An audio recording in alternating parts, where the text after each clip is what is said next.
रूबिका लियाकत जी को कहना कि पाके कुरान पर हाथ रख के कसम खा लें कि मोदी जी के आने से देश मजबूत हो रहा है, देश को बेचा नहीं जा रहा है। अगर आप मान लो बच्चा नहीं हो आपको, तो अपनी पत्नी का इलाज कराओगे कि लीज पर दे दोगे किसी को? अर्नब गोस्वामी को तो आपने सुना ही होगा, 2 करोड़ किलो जल पत्रकार को। टाइम्स नाउ में मामूली सा पत्रकार था, पूरे दिन चैनल में बैठकर मौलानाओं को बिठा लेगा, पंडितों को बिठा लेगा, एगो मुच्छर फौजी को बिठा लेगा, गाली पढ़ेगा। तो चैनल में बैठ के गाली पढ़ने का है? 5-5 हज़ार रुपया किराए के ये एक्टिविस्ट बैठते हैं। क्या क्वालिफिकेशन है अर्नब गोस्वामी का कि उसको Y+ सुरक्षा मिलेगा? बताओ हमें। व्यक्ति के सर्टिफिकेट देने का काम मीडिया और भाजपा RSS के नेताओं के बाप की बपौती है। RSS वाले घुस जाते हैं उसमें। आपने नहीं देखा कि बुर्का पहन के पाकिस्तान जिंदाबाद के नारे कौन लगाया? आगे के मुंह पर अगर शेर का फोटो लगा दोगे तो गधा शेर हो जाएगा। तुम मुझे वोट दो, मैं देश बेच दूंगा। खाते हो गोबर को च्यवनप्राश समझ के चाटते हो, मूत्र को अमृत समझ के आप भी पीते हो। बाबा लाला हरामदेव पौने 2 आंख वाला कालियां बाबा करता रहता है, जो जिसके पास दवाई इतनी है कि सारी बीमारी ठीक हो जाए, अपना पौने 2 आंख से 2 नहीं कर पाता। ये कहते हैं कि ना घर बसा हमारा न घर बसने देंगे तुम्हारा। ये रंडवा आदमी है, इनको कहावत है आगे नाथ ना पीछे पगा, बगैर लगाम का कूदे गधा। बोलता है मेरी माँ बर्तन मारती थी, मेरा बाप चाय बेचता था, मैं भरी जवानी में 40 साल भीख मांगा, तो आपका बुढ़ापे में झक मराओ के काम करोगे। नमस्कार। उत्तर प्रदेश चुनाव में कुछ महीनों का समय बचा है, लेकिन उससे पहले चुनावी बिगुल फूंक चुका है। क्या उत्तर प्रदेश में इस बार राम राज्य के नाम पर चुनाव लड़ा जाएगा या फिर तालिबान के नाम पर? इन सारे मुद्दों पर बातचीत करने के लिए हमारे साथ सोशल एक्टिविस्ट पंकज श्रीवास्तव हैं, जो खुलकर अपनी राय रखते हैं। सर, क्या लगता है इस बार राम राज्य या तालिबान? देखिए, राम और कृष्ण भारत की कन-कन में हैं। यहाँ सभी धर्म के लोग हैं और किसी भी धर्म में किसी भी धर्म के प्रति कोई भी नफरत और घृणा नहीं है। ये चंद सियासी लोग हैं जो सिर्फ और सिर्फ देश बेचने वाली शक्तियाँ, देश को बर्बाद करने वाली शक्तियाँ इस तरीके का धार्मिक ओहदा ओढ़ती है। आपने राम राज्य की बात की, सुन तो लीजिए पत्रकार महोदय, घबराइए मत। भाजपा IT सेल से 2-4 रुपये मिले होंगे, ज़्यादा मानता हूँ मैं, लेकिन समझिए धर्म कोई भी नहीं सिखाता। किसी भी धर्म में देख लीजिए, सूद का पैसा खाना वर्जित है, इंसान के ऊपर अत्याचार करना वर्जित है, किसी के व्यभिचार करना वर्जित है, मदिरापान वर्जित है। तो एक बात बताइए, कोरोना काल में मंदिर मस्जिद गुरुद्वारे बंद थे, दारू का ठेका क्यों चालू था? किस धर्म में लिखा है दारू पीना? बता दीजिए। लेकिन देश की अर्थव्यवस्था चलाने के लिए, देश की अर्थव्यवस्था चलाने के लिए कुछ भी कर लीजिएगा, फिर नफरत क्यों परोस रहे हैं? फिर धर्म की बात क्यों कर रहे हैं? आप समझिए, देश किससे चलेगा? देश चलेगा शिक्षा से। शिक्षा जरूरी है। क्या मुसलमान, क्या हिंदू, क्या बौद्ध, क्या जैन, क्या आगरा, क्या पिछड़ा, क्या दलित, शिक्षा वो शेरनी का दूध है जो पिएगा तो दहाड़ेगा। आज शिक्षा की ज़रूरत है, साइंस की ज़रूरत है, तांत्रिक विद्या की ज़रूरत नहीं है। मोदी जी तांत्रिक विद्या अपनाते कहते हैं कि इस दिन में कोरोना चला जाएगा, ताली थाली बजाओ। आपने रामायण देखी? रामायण में जब रामचंद्र जी के भाई लक्ष्मण जी मूर्छित हुए, संजीवनी बूटी मंगाया गया, सुसेन वैद्य को बुलाया गया। कौन था कालनेमी राक्षस जो हनुमान जी को भगवा वस्त्र पहनकर राम का नाम लेकर रोकने की कोशिश की? वो राक्षस था। रामायण से तो कुछ सीखा होता। अगर नरेंद्र मोदी जी रामायण को जानते, भाजपा के नेता रामायण देखा होता, प्रभु श्री राम को जाना होता, तो वो दवाई की बात करते, डॉक्टर की बात करते, ना कि अरे सुन तो लो यार। हिंदू धर्म में खाली बर्तन बजाना दरिद्रता की निशानी है। बर्तन जो है लक्ष्मी का रूप है। आप लक्ष्मी को पीट रहे, बताओ? तो ये पूरे देश को दरिद्र बना दिया। आप समझो, देश बेचना किसी धर्म में लिखा हुआ है? लेकिन देश कहाँ बेच रहे हैं? वो तो मीडिया कह रही है कि वो उसको लीज पे दे रहे हैं, बेचना गलत अफवाह फैला रहे हैं आप लोग। आप शादीशुदा हैं? नहीं है।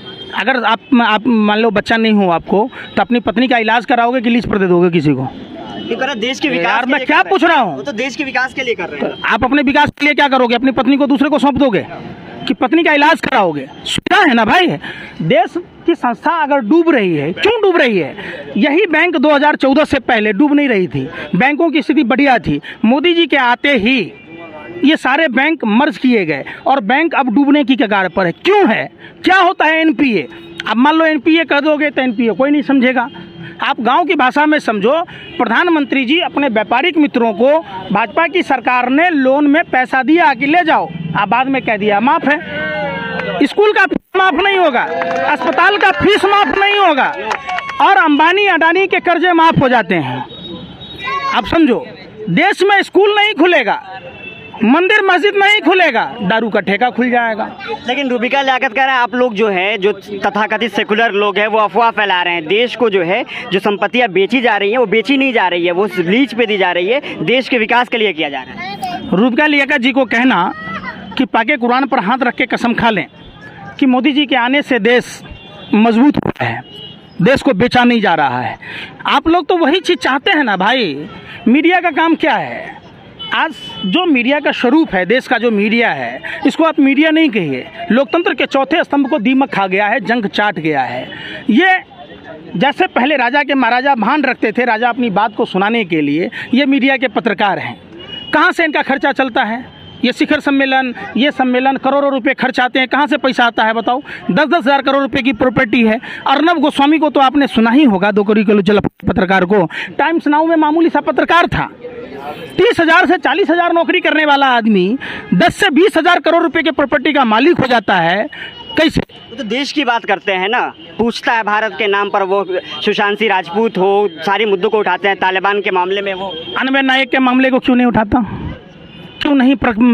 आप बताइए, अक्षता नायक और प्रज्ञा नायक को इंसाफ मिलता है, जिसके कारण जो पैसा जिसका रख लिया अर्नब गोस्वामी, कौन है उसका पार्टनर मालूम है? बीपीएल का मालिक, भाजपा का सांसद, राज्यसभा सांसद राजीव शेखर, जो सारे दिन चैनल में बैठकर मौलानाओं को बिठा लेगा, पंडितों को बिठा लेगा, एगो मुच्छर फौजी को बिठा लेगा, गाली पड़ेगा। तो चैनल में बैठ के गाली पढ़ने का है।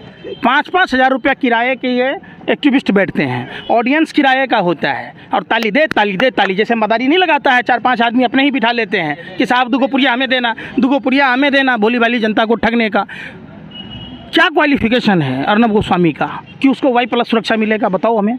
क्या आप खासियत देखिए रजत शर्मा में? कभी क्रिकेट खेला? अरे सुन तो लो भाई, अकबकाहट क्यों हो रही है? जब पोल खुलने लगती है तो आप लोग परेशान हो। लोग देशभक्त पत्रकार है, देश की बात करते हैं, देशद्रोही हैं। लेकिन आप तो लगातार मोदी जी के खिलाफ बोलते हैं। मैं क्या पूछ रहा हूँ, ये सारे लोग देशद्रोही हैं। आप मानते हो इस बात को कि वो कैसे देशभक्त हो गए?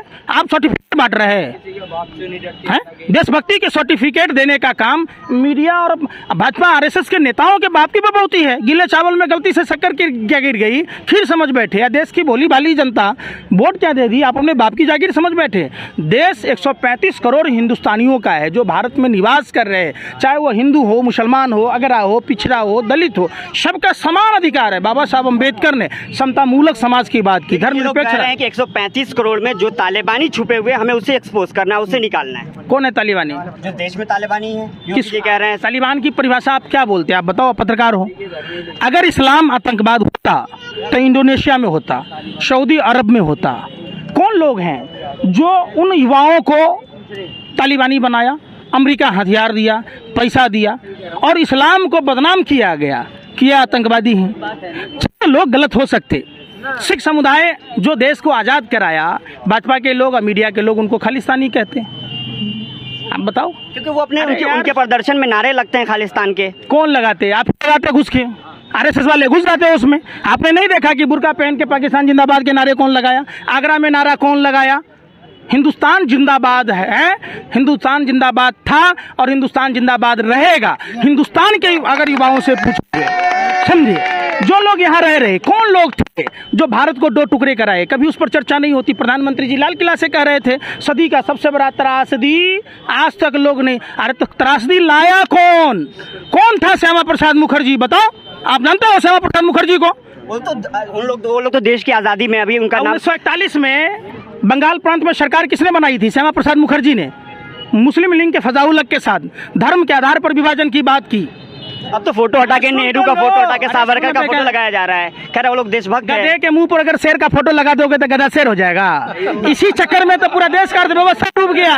मैं क्या कह रहा हूँ, 1942 में भारत छोड़ो आंदोलन को कुचलने के लिए चिट्ठी लिखी थी गोरे अंग्रेजों को, और गोरे अंग्रेजों ने भी नहीं माना कि ये लोग RSS वाले, रॉयल सीक्रेट सर्विस वाले गोरे अंग्रेजों की मदद किया। इसमें गार्ड की नियुक्ति हुई। 1943 में सिंध प्रांत में गुलाम हुसैन अब्दुल्ला खान और जिन्ना के साथ सिंध प्रांत में सरकार बनाई। धर्म के आधार पर विभाजन हुआ का प्रस्ताव पेश किया और वहाँ अखंड भारत को खंड खंड किया। कौन बनाया? भारत के 2 टुकड़े किया, हिंदुस्तान पाकिस्तान। ये RSS वाले, भाजपा वाले, जिनके बाप दादा वीर सावरकर हेडगेवार कौन था जो कहता था 95% लोगों को गरीब बनाना, 5% लोगों के हाथ में सत्ता का केंद्रीकरण देना। इस देश की आज़ादी में अशफाकुल्ला खां का भी उतना ही हाथ है जितना ठाकुर रोशन सिंह का है, चंद्रशेखर आज़ाद का है, भगत सिंह का भारत है। ये भारत सुभाष चंद्र बोस, खुदीराम बोस का है, महात्मा गांधी का है। ये भारत पंडित जवाहरलाल नेहरू का भी है। सभी जाति, सभी धर्म के लोगों ने आज़ादी की लड़ाई लड़ी, किसी एक जात ने नहीं। जब जालियांवाला बाग के बाद पूछा गया अब्दुल गफूर से, तो कहा साहब मुसलमानों के पीठ पर गोलियां नहीं मिलेगी, सीने पर गोली मिली, और पोस्टमार्टम हुआ। कौन है जो अलीगढ़ मुस्लिम यूनिवर्सिटी का जब स्थापना हुआ वो मुस्लिम समुदाय से थे, जिन्होंने अलीगढ़ मुस्लिम यूनिवर्सिटी में 5 लाख दिया, काशी हिंदू विद्यापीठ में 10 लाख दिया, इसलिए दिया कि हिंदुओं की संख्या ज़्यादा है। आप लोग आखिरी सवाल फिर आखिरी सवाल, पूरी बात सुनो भाई। आप जो कह रहे हो, जो लोग अपने को हिंदू हितैषी कह रहे हैं, जो लोग मुस्लिम हितैषी कह रहे हैं, जो राजनीतिक पार्टियां दलितों के हितैषी कह रहे हैं, देश में इतनी घटनाएं हुई है। ये वाल्मीकि समाज की बिटिया के साथ में बलात्कार हुआ, प्रधानमंत्री आवास से चंद कदमों की दूरी पर है, कोई दलित नेता वहाँ पहुँचा, प्रधानमंत्री वहाँ पहुँचे, वाल्मीकि मंदिर में झाड़ू पकड़ लेते हैं, फोटो खिंचवा लेते हैं। एक ही विजन है प्रधानमंत्री का, टेलीविज़न और विज्ञापन। सुभाष चंद्र बोस का नारा था, तुम मुझे खून दो मैं तुम्हें आज़ादी दूंगा। इनका नारा है, तुम मुझे वोट दो मैं देश बेच दूंगा।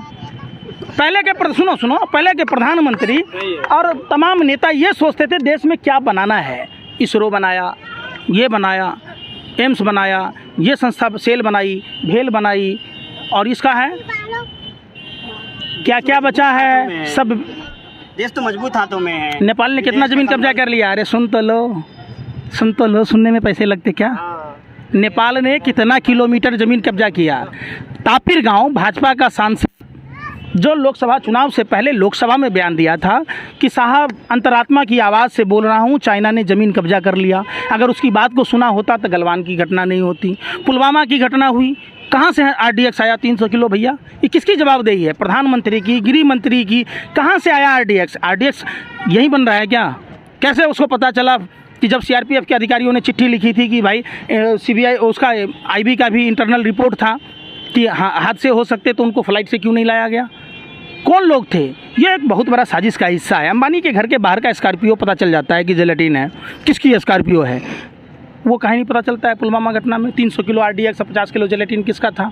जो DSP देवेंद्र सिंह उस समय पदस्थापित था, 12 लाख रुपया लेकर दिल्ली चुनाव में आतंकवादी को ला रहा था, उस पर चर्चा क्यों नहीं होती? चर्चा करो ना आप। आखिरी सवाल, जो आप लोगों की विचारधारा पे फिक्स आते हैं आप उनको बहुत अच्छा। रूबिका लियाकत सेकुलर चेहरा है, मुस्लिम होने के बाद भी देश की बात करती है, आप लोग उसको अजीब अजीब बातें करते हैं। आप क्या खाते हो? गोबर को च्यवनप्राश समझ के चाटते हो, मूत्र को अमृत समझ के आप भी पीते हो। जानवर के बच्चों को पता है कि माँ का दूध पीने से पेट भरेगा। रूबिका लियाकत, शफीकुर रहमान और मौलाना की बात ये कह रहे थे, जिनको तालिबान जाना है उनको मैं किराया देता हूँ। आपने अर्नब गोस्वामी का व्हाट्सएप चैट लिख देखा था? पुलवामा पर जश्न मना रहे थे, 500 पन्नों का है वो, 500। उसके कुछ नहीं हुआ ना यार, तो फिर वो तालिबान का समर्थन कर रहे थे, ये भी फर्जी है। समर्थन कर रहा था ना। भाजपा का विधायक त्रिपुरा का अरुण चंद्र भौमिक ने कहा कि तालिबानी स्टाइल में विपक्षी नेताओं पर कार्रवाई होनी चाहिए, उसको भी पैसा दिया जाना चाहिए। बाबा लाला हरामदेव पौने 2 आंख वाला कालिया बाबा करता रहता है, जो जिसके पास दवाई इतनी है कि सारी बीमारी ठीक हो जाए, अपना पौने 2 आंख से 2 नहीं कर पाता, तो उसको क्यों नहीं तालिबान भेजा जाता है? ये जानबूझकर एक साजिश षड्यंत्र प्रयोग का हिस्सा है। तालिबान वो लोग हैं, आप समझिए, धार्मिक कट्टरता और नफरत के खिलाफ अगर अफगानिस्तान के आम लोगों ने लड़ा होता तो आज वहाँ शोषण नहीं हो रहा होता। हिंदुस्तान के लोगों को भी, चाहे वो किसी भी जाति धर्म के लोग हैं, धार्मिक कट्टरता और नफरत के खिलाफ लड़ना चाहिए। आप 4 भाई हैं, आप अगर घर में लड़ते हैं तो आपके घर में बरकत नहीं आती। तो आप सोचिए कि 135 करोड़ आबादी देश की है, जहाँ मुसलमानों की आबादी है, हिंदुओं की आबादी है, बौद्धों की आबादी है, जैनियों की आबादी है। हम सभी भारत माँ के संतान हैं। हम अगर आपस में लड़ेंगे तो हमारे देश में कभी तरक्की बरकत नहीं आएगी।